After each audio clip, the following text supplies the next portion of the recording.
What if I told you that the single most powerful predictor of how long you will live, well, you will live after 60, isn't your cholesterol? It's not your blood pressure. For decades, we've poured our focus into those numbers. But groundbreaking research is revealing a far more critical factor, one that has been largely ignored. I'm Dr. Emma Collins, a biomedical scientist with a PhD in biomedical science, specializing in nutrition and aging. And I'm here to tell you that this overlooked factor is your muscle mass. There's a process silently begins in our 40s, a quiet drainer of vitality called sarcopenia, which accelerates dramatically after 60. But here's the kicker. This decline is not inevitable. In fact, modern science shows it is reversible, and today you're going to discover how, including which common cheese might actually be sabotaging your strength, and which alternative can help restore it. So, if you're feeling a little less steady on your feet, if your grip isn't what it used to be, or if you simply feel drained of that youthful energy, stay with me. You are about to discover how to send a powerful signal of regeneration to your body. If any of that resonates with you, do me a favor and let me know in the comments where you're watching from today. And be sure to press like and subscribe, because you will not want to miss what comes next. All right, let's get into the heart of the matter. We've established that muscle is the organ of longevity, but that begs a truly profound question. Why does it seem to disappear so much faster after the age of 60? Many people, and maybe you've thought this too, assume it's just because they're moving less. It seems logical, right? We retire, we slow down, we don't lift the heavy things we used to, and so the muscle fades away. But that's only a small part of a much deeper, more fascinating story. The truth is, reduced activity is more of a symptom of the problem, not the root cause. The real answer, the deeper answer, lies deep inside your body, inside every single one of your cells. Specifically, it lies within your mitochondria. Now, you may have heard that word before, maybe back in a high school biology class. Mitochondria are most often called the powerhouses or the power plants of the cell. And that's a perfect description. Imagine each of your muscle cells is a bustling city. That city needs electricity to run everything, the streetlights, the homes, the factories. Your mitochondria are the hundreds, sometimes thousands, of tiny power plants inside that city, constantly working to generate energy. This energy comes in a very specific form, a biological currency called ATP, adenosine triphosphate. Think of ATP as the dollar bill of your body. Every single thing your body does, from a thought crossing your mind to your heart beating, to you lifting a grocery bag, it all costs ATP. It's the price of living. When you're young, these mitochondrial power plants are brand new. They're clean, efficient, and they churn out a massive supply of ATP energy. Your cellular cities are brightly lit, running at full capacity. But here is what the research shows, and it is a staggering statistic. By the time most adults in America reach their 60s, the efficiency of these power plants can drop by up to 40%. 40%. Let that sink in. The lights in your cellular city are dimming. These organelles, these tiny engines, become less and less capable of converting the food you eat into the energy your muscles need. As a result, your muscle fibers receive less ATP. They have less currency to spend on their daily work. This energy shortage sets off a devastating chain reaction. When your muscles have less energy, they get tired more easily. That feeling of fatigue, that sense of just not having the get up and go you once did, that's a direct result of this energy crisis at the cellular level. And because you have lower energy output, you naturally reduce your physical activity. It's a protective mechanism. You don't feel like taking that long walk or climbing those stairs because your body knows it can't easily pay the energy bill. But this, in turn, further weakens the most important signal your body needs to maintain or build new muscle: the signal of demand. It becomes a self-reinforcing loop of decline. Less energy leads to less activity, which leads to weaker muscles, which leads to even less energy. And on it goes. But there's even more happening just beneath the surface, something even more subtle. As we age, our muscles also develop a condition that scientists call anabolic resistance. The word anabolic simply means to build up. So, anabolic resistance means the muscle is resisting the signal to build itself up. Let me explain. In a younger person, say someone in their 30s, eating a modest serving of protein, a couple of eggs, or a chicken breast, rapidly triggers a powerful process called muscle protein synthesis. The signal is received loud and clear. The body gets the message, okay, building materials have arrived, time to repair and build. But in an older adult, that very same amount of protein, the same meal, may barely move the needle. The muscle tissue simply doesn't hear the signal as clearly anymore. It's as if the muscle cells have become hard of hearing. You can be speaking, you can be sending the signal, but they just aren't picking it up. This is partly due to subtle changes in how our bodies handle insulin, a gradual increase in low-grade inflammation throughout the body, and a reduced sensitivity of a key molecular switch for growth, a pathway called mTOR, which we will talk about in great detail shortly. To make this all feel a bit more real, let's use a simple analogy. I want you to imagine your muscles as a large, complex factory. When you're young, this factory is a marvel of efficiency. The lights are blazing bright, thanks to those powerful mitochondria. Raw materials, which are the amino acids from the protein you eat, are delivered by a fleet of fast, reliable trucks. And the machinery inside is clean, well-oiled, and running smoothly to produce the final product: strong, healthy muscle tissue. Now, picture that same factory 40 years later. The power grid is failing. The lights flicker and dim. That's your mitochondrial decline. The delivery trucks are slowing down, and sometimes they don't even show up with enough raw materials. That's a combination of poor nutrient absorption and, often, a diet that just isn't rich enough in high-quality protein. And worst of all, the machinery itself is starting to get rusty and seize up. That rust, that is chronic, low-grade inflammation. It's like a fine layer of grit getting into all the gears, making every process slower and less efficient. When you look at it this way, you can see why simply telling someone to move more isn't the whole solution. It's like screaming at the factory workers to work harder when the lights are off and the machines are broken. It won't work. To truly rebuild that factory, to restore its function and bring it back to its former glory, we need a comprehensive renovation plan. We need to fix all three systems at once. We need better materials, meaning higher quality and strategically timed protein. We need a stronger, more reliable energy flow, which means supporting and even building new mitochondria. And we need to clean out the rust, which means reducing the inflammation that is sabotaging the whole operation. The good news, the truly wonderful news, is that modern science has given us the blueprints to do exactly that. It's not guesswork. It's a targeted, science-backed strategy. And it starts with the most important raw material of all: protein. So let's move into our first major solution, the nutritional pillar, specifically the strategy behind protein. If there is one single nutritional mistake that I see most people over 60 making, it is this. It's not that they don't eat enough protein in total by the end of the day. Many do. The mistake is that they eat almost none of it when it matters the most, in the morning. Here's what decades of research consistently show.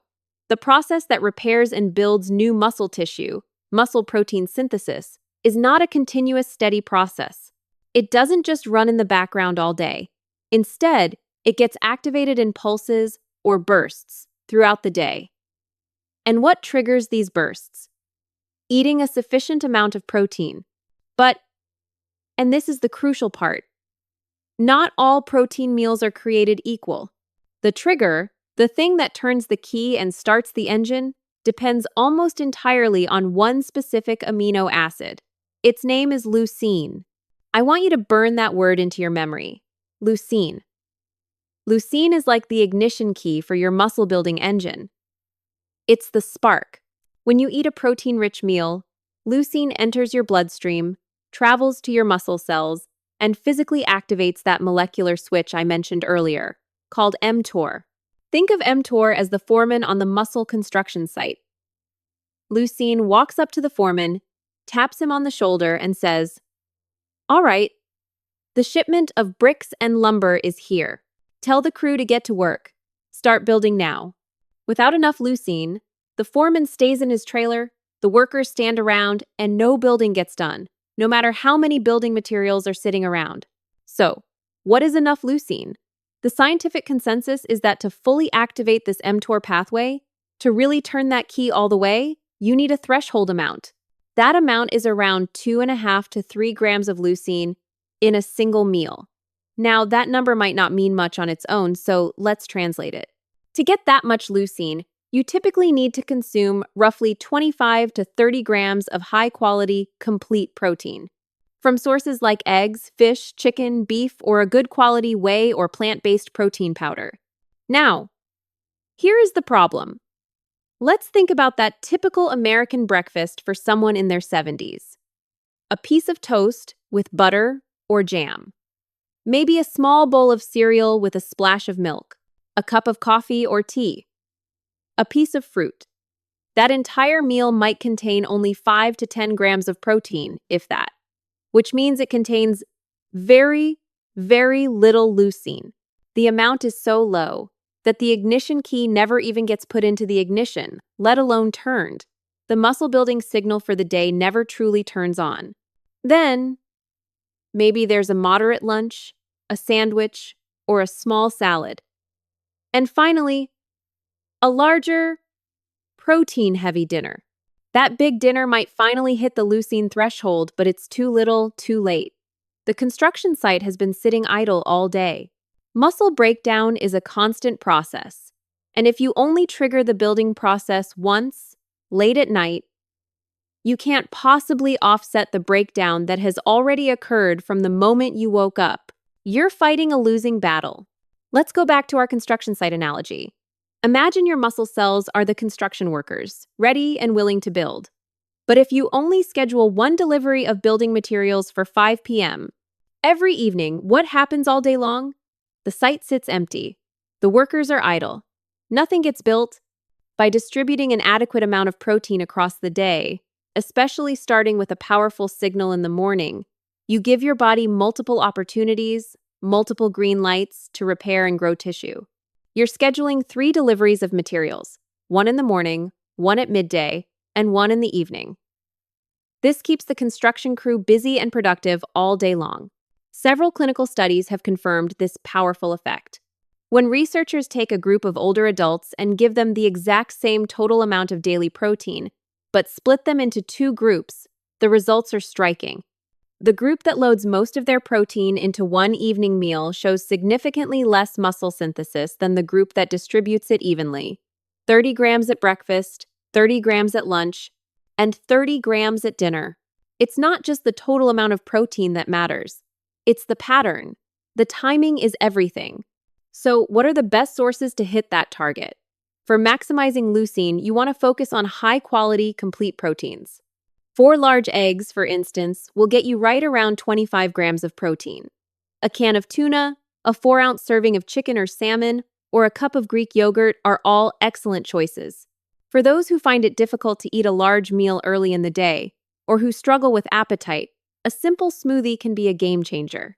A scoop of high-quality whey protein, or a good plant-based isolate made from pea and rice protein, can easily provide 25 to 30 grams.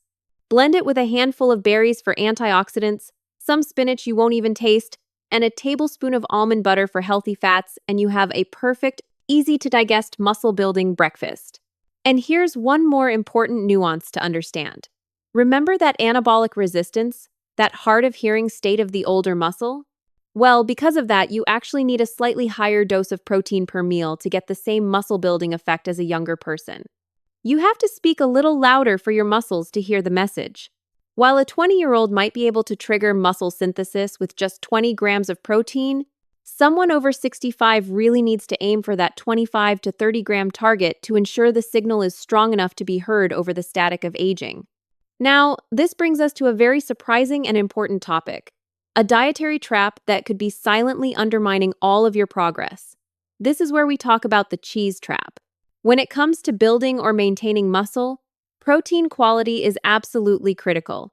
But what so many people forget is that not all protein sources are created equal. Not all of them support your cellular health in the same way. So let me paint a common scenario for you. You hear that you need more protein, so you start consciously adding more cheese to your meals. It seems logical, doesn't it? You put a few slices on your morning eggs, you melt some on your vegetables at lunch, or you have a handful as a snack with dinner. After all, the label says it's high in protein and a good source of calcium. That's a win-win, right? But this is where the story takes an unexpected and crucial turn. Certain types of cheese, particularly the highly processed, shelf-stable, or very high-sodium aged cheeses, can actually contribute to the exact problems we're trying to solve. They can promote low-grade inflammation and metabolic stress that, over time, can accelerate muscle breakdown. Here's what is happening at the cellular level.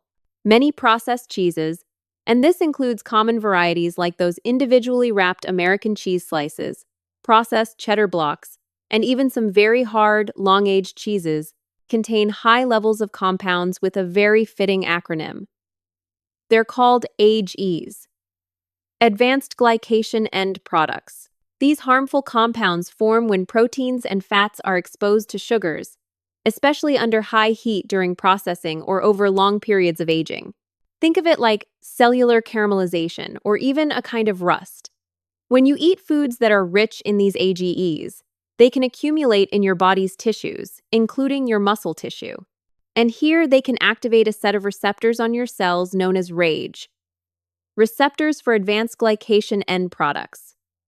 Activating these RAGE receptors is like triggering a fire alarm inside your muscle cells. It sets off a cascade of oxidative stress and inflammation. And that inflammation, as we discussed, directly interferes with insulin signaling and disrupts the process of muscle protein synthesis. Over time, a diet high in AGEs can worsen that anabolic resistance we talked about, making it even harder for your muscles to hear the signal to grow and repair. It accelerates sarcopenia. Another hidden problem is the sodium to calcium ratio in many industrial cheeses. They are often loaded with sodium and various additives to extend shelf life and improve texture. This can contribute to higher blood pressure, water retention, and stress on the lining of your blood vessels, none of which creates a supportive environment for muscle recovery or healthy mitochondrial function. In contrast, the natural calcium and special bioactive peptides found in minimally processed cheeses can actually have anti-inflammatory and positive metabolic benefits. So this leads to the practical question: which cheese should you avoid and which one should you choose instead? As a general rule, you should avoid the highly processed, pre-packaged slices and spreads that have long ingredient lists, including things like emulsifiers, vegetable oils, and preservatives. These are the ones most associated with the formation of AGEs and poor metabolic outcomes. Instead, you want to choose fresh, fermented cheeses. Cheeses like ricotta, cottage cheese, or goat cheese. Ricotta and cottage cheese are particularly powerful muscle-building allies. This is because they are incredibly rich in both whey and casein protein. Whey protein is fast digesting. It provides a rapid spike of amino acids, especially that all-important leucine, to quickly turn on muscle protein synthesis. Casein protein, on the other hand, is slow digesting. It forms a gel in the stomach and releases amino acids gradually over several hours. So when you eat cottage cheese, you get the best of both worlds. An immediate signal to build, followed by a sustained supply of building materials for hours of repair. Goat cheese offers its own unique advantages, especially for people who have a mild sensitivity to cow's milk. The protein and fat structure in goat cheese is often easier for our bodies to digest. It also contains beneficial short-chain fatty acids that help to nourish the good bacteria in your gut. And supporting gut health is a critical and often overlooked piece of overall muscle metabolism. In fact, several studies in aging adults have shown that a simple strategy, like consuming a bowl of cottage cheese before bed, can significantly stimulate muscle protein synthesis overnight while you sleep, especially when you pair it with a small serving of fruit to help with insulin support.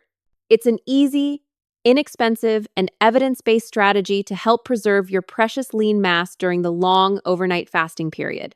So let's break it down simply. Think of processed cheese as a silent saboteur. It appears to be helping by giving you protein, but it's also delivering a hidden payload of inflammation and mitochondrial stress. Fresh, fermented cheeses, by contrast, act more like cellular allies. They nourish your muscles, they help to stabilize your blood sugar, and they feed the beneficial microbes in your gut that are essential for your health.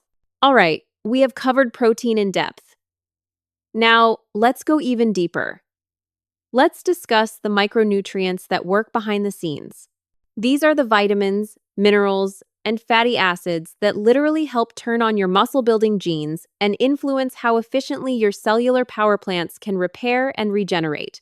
So far, we have talked about the big pillars: protein, mitochondria, and inflammation. But there is another layer to this story, a layer that many people, even doctors, tend to underestimate. And that is the role of micronutrients. These are the silent regulators. The spark plugs, the lubricants, and the conductors of the orchestra that control your muscles' ability to regenerate, to adapt, and to resist the decline of aging.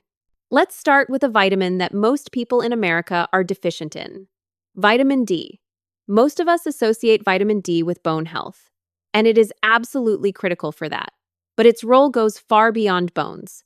Vitamin D is also a potent regulator of muscle gene expression. It acts more like a hormone than a vitamin. It travels to your muscle cells, binds to special vitamin D receptors inside those cells, and directly activates the genes involved in muscle function. Genes that control calcium handling, which is essential for every single muscle contraction, and genes that are involved in cellular repair. Several large-scale studies have shown a powerful link. Older adults with low blood levels of vitamin D have significantly lower muscle strength. They have slower walking speeds, and they have a much higher risk of falling. At the cellular level, vitamin D enhances the function of your mitochondria and helps to reduce that damaging oxidative stress. It acts almost like a conductor, coordinating the electrical rhythm and energy production of your muscles. Without enough of it, energy production becomes erratic, and the efficiency of your muscle contractions declines. For optimal muscle performance, the ideal blood level seems to be somewhere around 30 to 50 nanograms per milliliter. For most people, especially those living in northern climates, achieving that level means getting regular, sensible sunlight exposure, or supplementing with 2,000 to 4,000 international units, or IUs, per day. And a helpful tip: always take your vitamin D with a meal that contains some fat, like avocado or olive oil, as this dramatically improves its absorption. Next, let's talk about magnesium. Magnesium is arguably one of the most underrated and important elements in the science of longevity.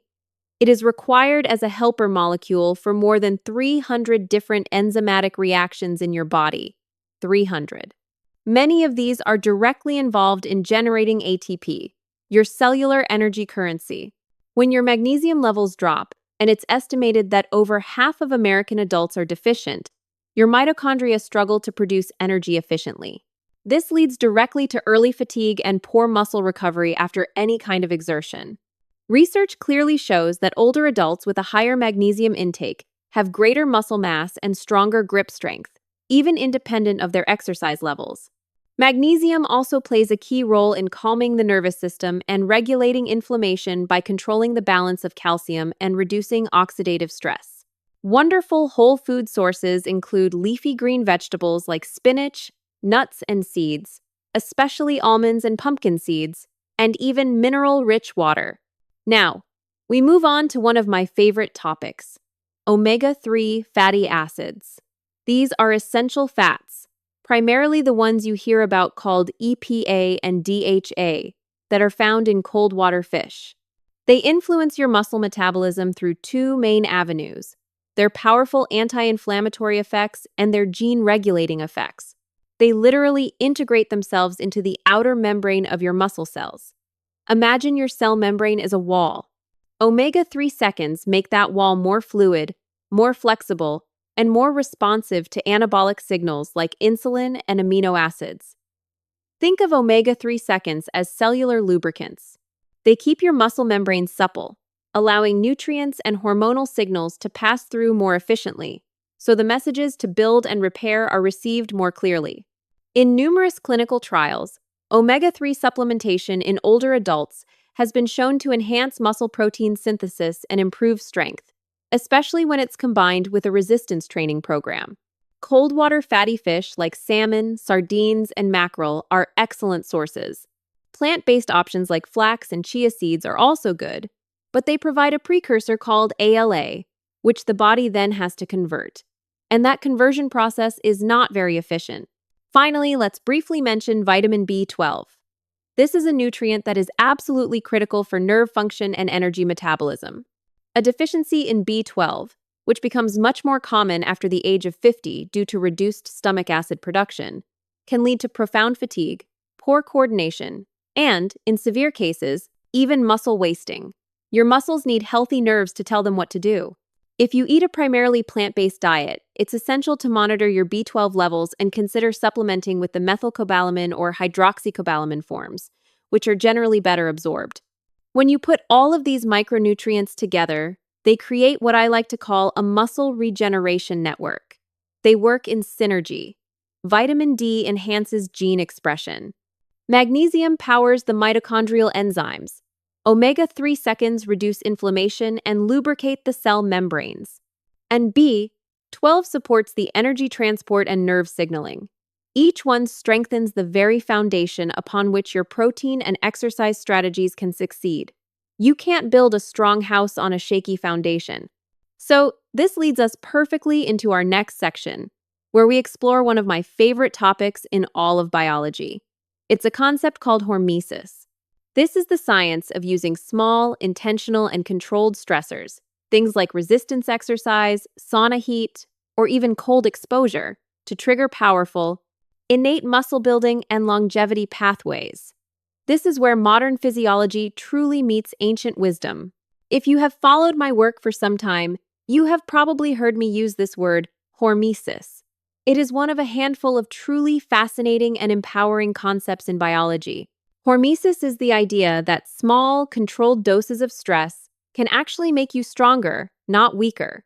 It's the principle that what doesn't kill you makes you stronger, but applied at a cellular level. It is the fundamental principle behind why exercise works, why intermittent fasting can be beneficial, and why practices like cold exposure and heat therapy are gaining so much scientific attention. Here is what is happening at the cellular level. Every single cell in your body contains a sophisticated network of sensors that are designed to detect stress. When these sensors are exposed to a mild, manageable challenge, like lifting a weight that is heavier than what you're used to, sitting in a hot sauna, or immersing yourself in cold water they don't break down. Instead, they activate powerful adaptive pathways that increase the cell's resilience. The result of these hormetic stressors is stronger mitochondria, more efficient protein synthesis, and vastly improved antioxidant defenses. Your cells literally upgrade their own internal hardware in response to the challenge. Let's start with the most direct and powerful form of hormesis for your muscle tissue. Resistance training. When you challenge your muscles against some form of resistance, whether it's through lifting weights, stretching resistance bands, or using your own body weight, you create microscopic tears in the muscle fibers. Now that might sound like a bad thing, like damage, but these tiny, controlled injuries are actually a signal. They are a powerful message to your body that says, repair this area, and while you're at it, rebuild it even stronger and thicker than it was before, so it can handle this stress more easily next time. This repair and reinforcement process is what makes your muscles grow. The process also directly stimulates something called mitochondrial biogenesis. That's a fancy term for the creation of brand new mitochondria. Your cells literally build more power plants to meet the increased energy demand. Now, for people over 60, I want to be very clear. This does not have to mean heavy, intimidating weightlifting in a crowded gym. The key is a principle called progressive overload. This just means gradually increasing the intensity or the challenge over time. That could be as simple as going from one set of an exercise to 2 sets, or using a slightly stronger resistance band. Even performing slow, controlled bodyweight exercises like squats and push-ups against a wall can be incredibly transformative when you do them consistently. The science is clear. Just 2 to 3 sessions of resistance training per week have been shown to dramatically improve strength, balance, metabolic health, and even cognitive function in older adults. Next comes heat stress, with sauna use being the most studied example. When you expose your body to high temperatures, it triggers the production of a special class of molecules called heat shock proteins. Think of these as a team of molecular repair agents, or cellular chaperones. One of the major problems in aging is that our proteins can become misfolded and clumped together, losing their function. Heat shock proteins travel around the cell and help to refold these damaged proteins, or they tag them for removal. This is a powerful anti-aging mechanism. Heat exposure also significantly increases blood flow to your muscle tissue, delivering more oxygen and nutrients. It enhances your body's sensitivity to insulin and directly supports mitochondrial function. The long-term studies from Finland are remarkable, showing that adults who use a sauna several times a week have dramatically lower rates of cardiovascular disease, dementia, and death from all causes. Then, there is the opposite, cold exposure. This could be something as simple as finishing your shower with 30 to 60 seconds of cool water, or a brief immersion in an ice bath. Cold stress is a powerful activator of your nervous system.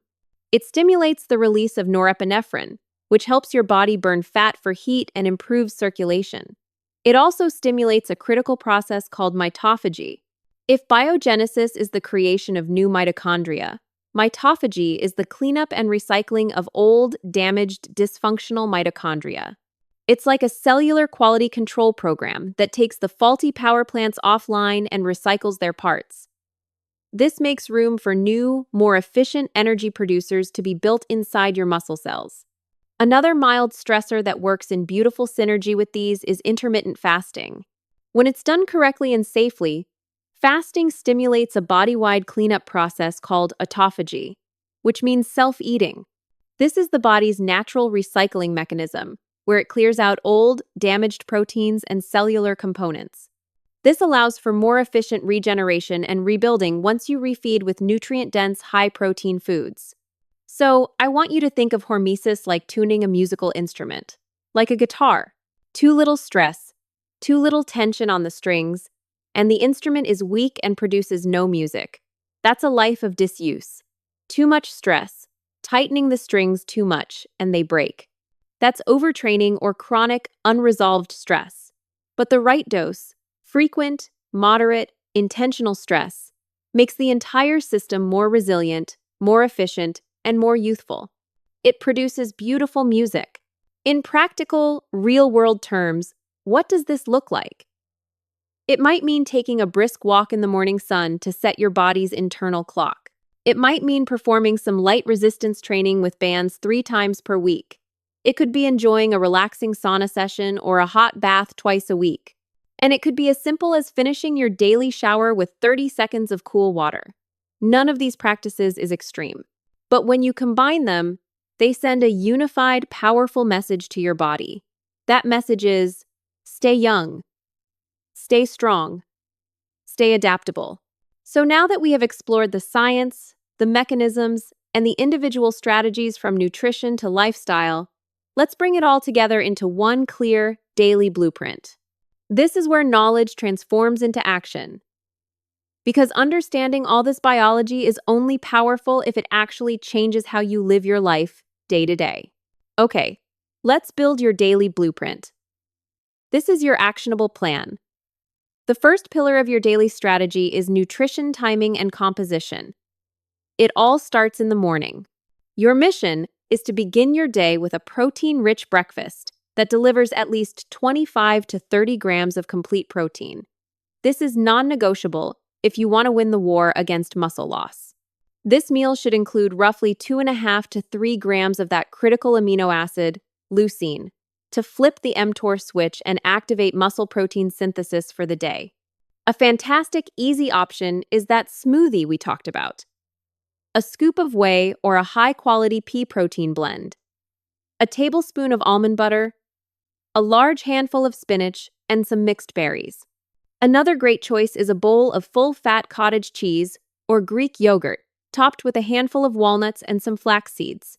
At lunch, you will aim for that same target again, another 25 to 30 grams of protein.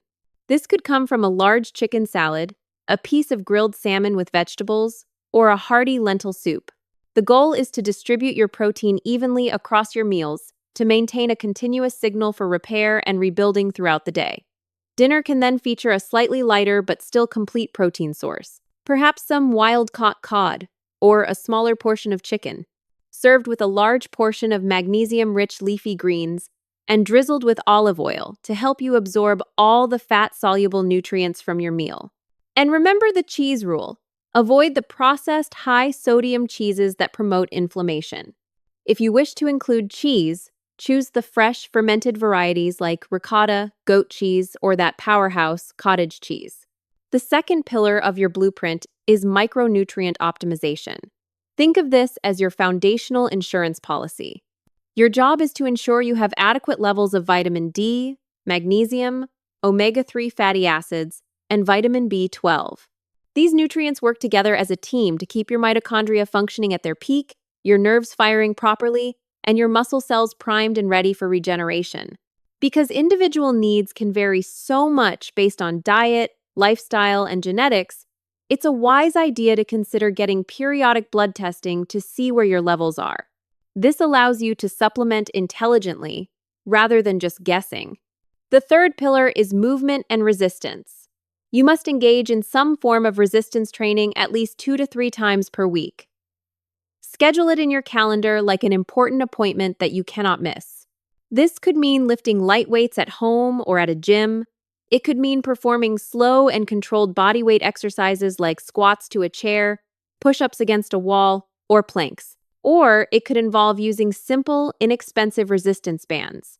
The key is to focus on functional movements. Movements like squats, pushes, and pulls, along with core work, translate directly into making your daily life easier and safer. Things that give you the strength to get up out of a chair with ease, to carry your own groceries, and to play with your grandchildren.